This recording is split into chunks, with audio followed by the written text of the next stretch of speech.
Саламатсыздар ма, құрметті әріптестер? Сіздер тесттен өткеннен кейін сертификатты қалай жүктеп алу керек екенін сұрап жатырсыздар. Мен сіздерге соны көрсететін боламын. Олай болса, сіздер Google-ға тест-центр KZ деп жазасыздар. Осы жерде бірінші шыққан сайтқа кіресіздер. Сіздер тестке тіркелгенде қандай почта, құпия сөз жаздыңыздар, соны осы жерге енгізесіздер.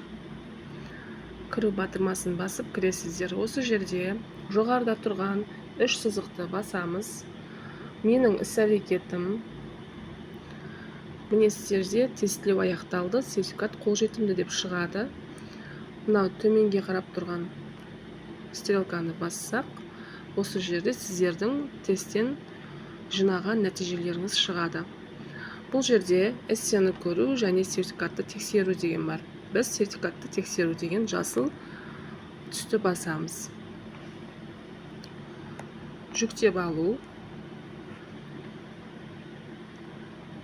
Міне осылай сіздер оңай ғана жүктеп ала аласыздар.